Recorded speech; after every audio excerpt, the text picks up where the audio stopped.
For English, satellite push, satellite bat.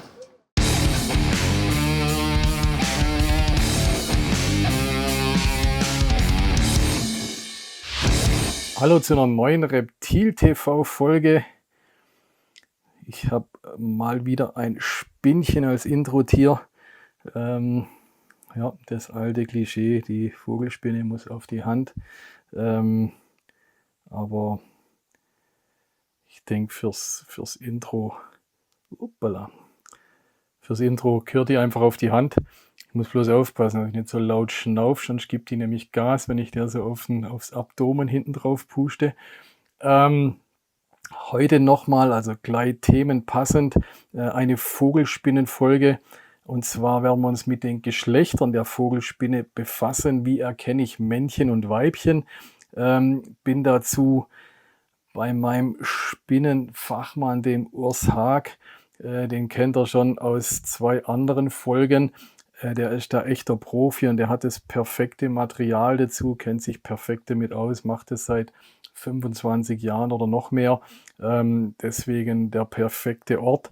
Ja, mein Intro-Tierchen nochmal ganz kurz, das ist Cramostola pulchra, ne? Schöne, hübsche, große, schwarze Vogelspinne, so echter Klassiker in der Terroristik. Also vor fast 30 Jahren hatte ich die schon und die war damals schon begehrt, beliebt und das ist heute noch so. Deswegen heute mein Intro-Tierchen.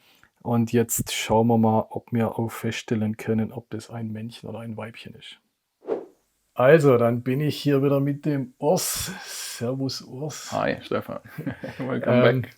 Du als Fachmann für die Vogelspinnen, wir hatten es in der letzten Folge besprochen. Ich möchte wissen, wie man Männchen, Weibchen unterscheidet. Das kannst du mir bzw. der Reptil-TV-Community heute mal erklären. Dann versuche ich mal mein Bestes. So, ich würde sagen, wir starten hier mal bei der Geschlechtsbestimmung von halbwüchsigen Tieren.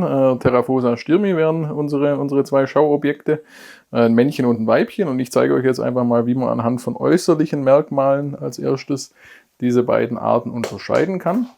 Was ich jetzt als erstes mal mache, ist beide Behälter mal zu öffnen, dass ihr einfach sehen könnt hier, die beiden Tiere sehen jetzt auf den ersten Blick mal äußerlich absolut gleich aus, bis auf den Unterschied, dass die jetzt eben sich gerade gehäutet hat. Deswegen ist die Färbung hier dunkler.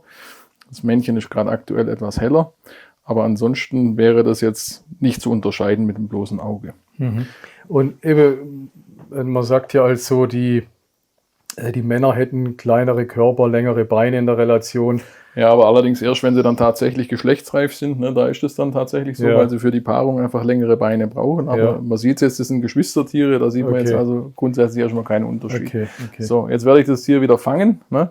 Das kennt ihr schon, bitte nicht zu Hause nachmachen, ich kenne mich da aus, deswegen mache ich das für euch.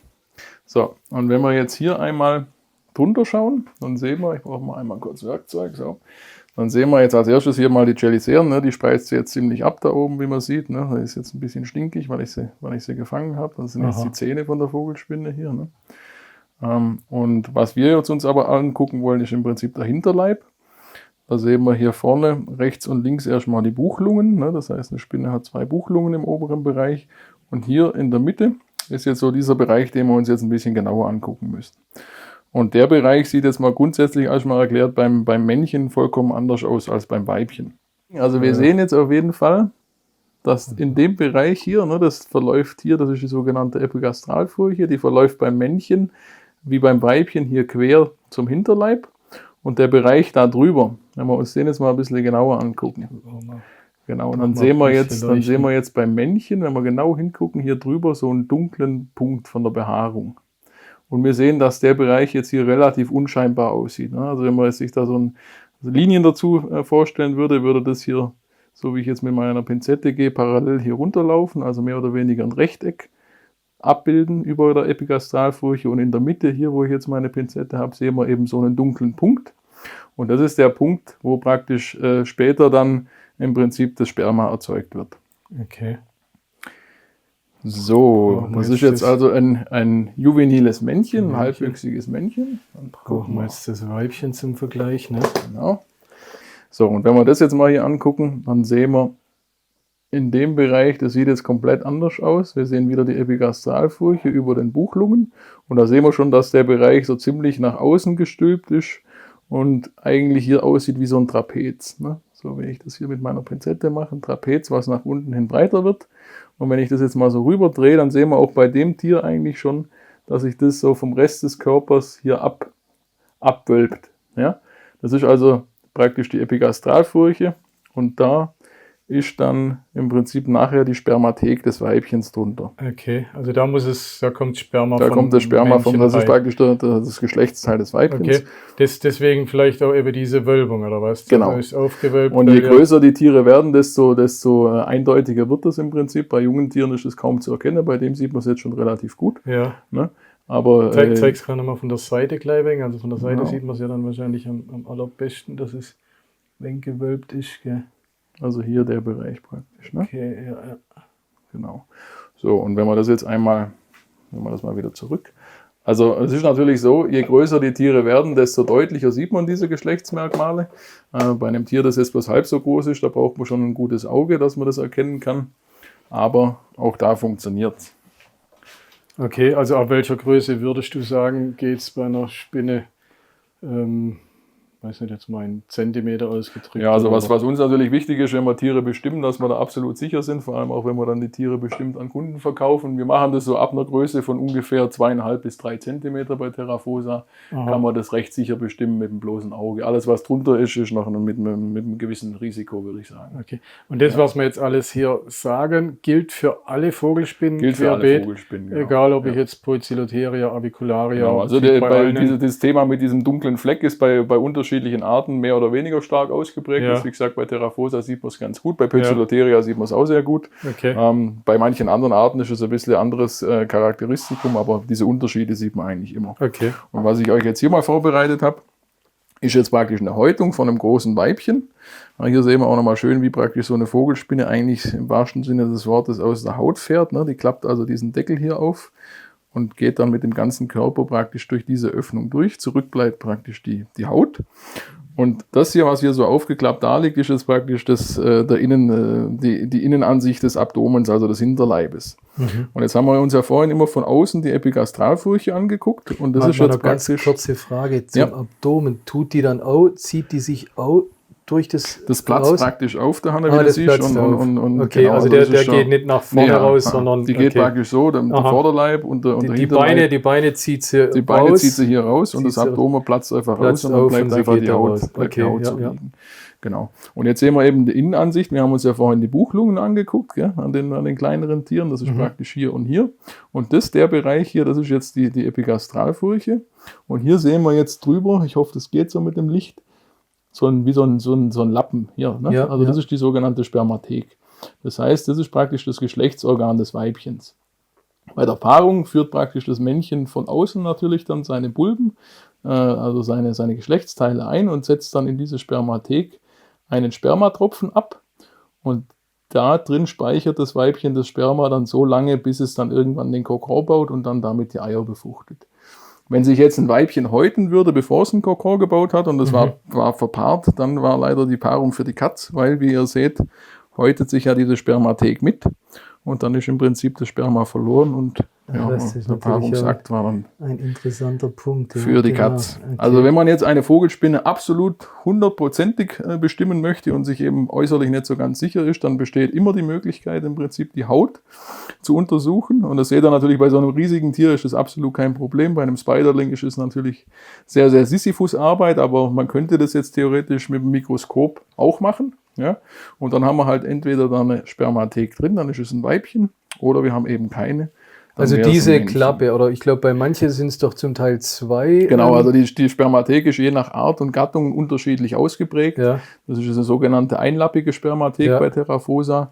Die gibt es in unterschiedlichen Formen dann praktisch. Ne? Manche Das ist haben auch zwei so, gell? Das ja, kenn ich genau. Das von ist dann auch Bildern wirklich her. für die Taxonomen, wenn die eine Art bestimmen, ist das dann auch eines der Merkmale, anhand von dem man wirklich wissenschaftlich dann auch Arten entsprechend ganz sicher zuweisen kann. Okay. Genau. Ja, spannend, das mal so nah zu sehen. Okay. Und jetzt würde ich sagen, hier Stefan, gucken wir uns, nachdem wir jetzt die Haut von dem Weibchen gesehen haben, mal nochmal ein adultes Männchen an. auch wieder Terrafosa stürmi, das fange ich jetzt da dazu auch nochmal. Ihr seht jetzt übrigens auch schon hier im Vergleich, das ist das, was du vorher gesagt hast, das ist jetzt ein recht dünner Kamerad mit relativ langen Beinen. Ja? Und diese langen Beine, die haben halt auch eine Funktion, nämlich in der Natur oder beziehungsweise bei der Paarung hat es die Evolution so eingerichtet, dass halt das Männchen das Weibchen dann gut handeln kann, sage ich mal, beim Paarungsakt. Ihr erinnert euch letztes Mal dran, dass da lange Beine ganz hilfreich sind, ne, um das Weibchen sich ein bisschen vom Leib zu halten. Genau. Okay, Körper weg, Und verstehe ich, ja. deswegen eben diese langen Beine. Und wenn wir uns das Tier jetzt mal angucken, dann sehen wir jetzt beim geschlechtsreifen Männchen als zusätzliches Merkmal im Prinzip hier vorne eben die sogenannten Bulben. Das heißt, die Spinne hat ja 2 Taster und 8 Beine, wie ihr wisst. Ne? Und wenn ich das jetzt mal so ausklappe hier, das sieht man jetzt hier, dieses rötliche Teil, das ist dann praktisch das Geschlechtsteil der Vogelspinne, der sogenannte Bulbus. Und da hat die Spinne dann praktisch 2 Stück davon. Ne?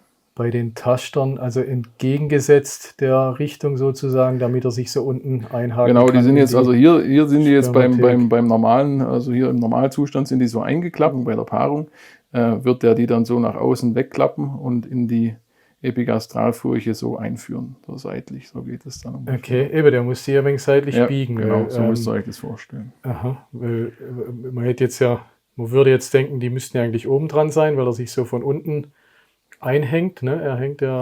Genau, das sind natürlich sehr sensible Teile und ich denke, das hat die Natur so eingerichtet, dass sie hier unten halt bestmöglich geschützt sind. Okay. Und dass er aber trotzdem dann bei der Paarung die so entsprechend ausklappen kann. Dann wird er.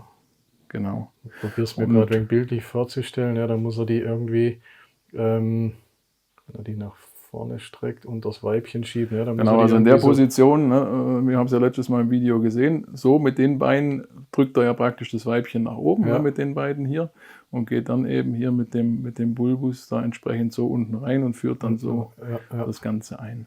Was jetzt auch nochmal hier wichtig ist oder was man vielleicht nicht weiß, ist, dass dieses Sperma jetzt noch gar nicht da drin ist, beziehungsweise wenn so eine Spinne sich gehäutet hat, also zur Reifehäutung.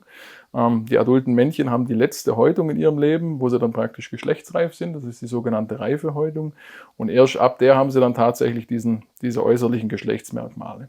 Und am Anfang ist da jetzt aber noch kein Sperma drin, sondern das Männchen muss erstmal ein sogenanntes Spermanetz bauen. Das heißt, in dem Terrarium macht das Männchen dann sieht aus wie so eine Hängematte und setzt dann auf dieser Hängematte ein paar Tropfen Sperma ab. Und das macht das Männchen eben mit diesem Bereich hier. Ne? Da kommt im Prinzip das Sperma raus. Das ist dieser dunkle Punkt, den wir bei dem Jungtier auch schon gesehen haben und den wir jetzt hier bei dem Männchen auch wieder relativ deutlich sehen. Also ähnlich wie die Epigastralfurche beim Weibchen. Über der Epigastralfurche, genau, liegt praktisch hier dieser Bereich, wo das Männchen dann das Sperma erzeugen kann. Okay. Der macht praktisch diesen Tropfen dann da drauf, kriecht dann so unter dieses Netz drunter und füllt praktisch dann seine Bulben auf und dann ist das Männchen in der Lage, also das macht er tatsächlich so, ne, ist dann in der Lage entsprechend dann zu verpaaren.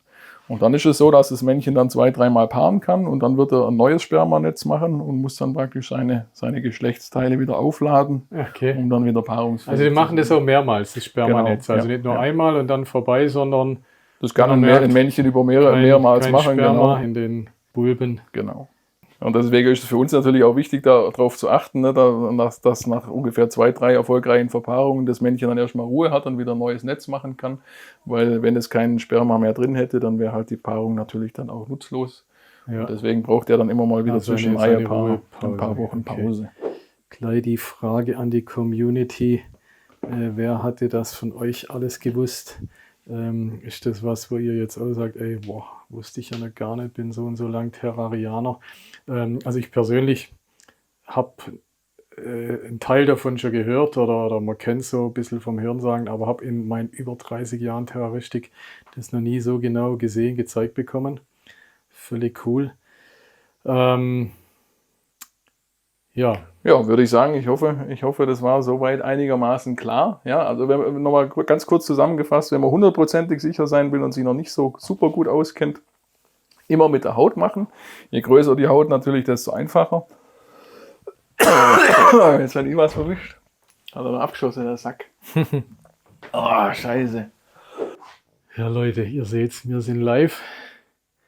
Der Urs mit einer Ladung Spinnenhaare im Hals der kann jetzt wahrscheinlich die nächste Viertelstunde nicht reden. Von dem her mache ich mein Outro allein. Das war die Folge zur Geschlechtsbestimmung bei den Spinnen. Echt super spannend. Danke an den Urs. Da kommt er wieder. Haben wir wieder Stimme oder, Haben wir wieder. oder nicht? Haben wir wieder Stimme. Ich war beim Outro. Urs, 1000 Dank. Echt interessant, echt super. Aber du hast natürlich das Material hier, die Tiere dazu hier in jeder Größe passend. Super, vielen Dank. Sehr gerne. Ich hoffe, es hat euch gefallen und dir. Ne? Vielleicht in ein paar Jahren mal wieder mit einem neuen Thema. Genau, da finden wir bestimmt was. Ja, liebe Community, Daumen hoch, wenn es euch genauso gefallen hat, wenn ihr es spannend fandet, wenn ihr was gelernt habt dabei, Daumen hoch, Kanal abonnieren, gibt immer so spannende Themen, gehört in die zum Grundwissen eines jeden, zumindest eines jeden Terrarianers, und wenn er vielleicht mal bei, was weiß ich, bei Günther Jauch auf der Couch sitzt beim Wer wird Millionär, da wird sowas bestimmt auch abgefragt, also deswegen müsst ihr das auch wissen. Ja, bleibt mir treu und checkt Exotenzucht Tag. Exotenzucht wieder. Genau, ciao.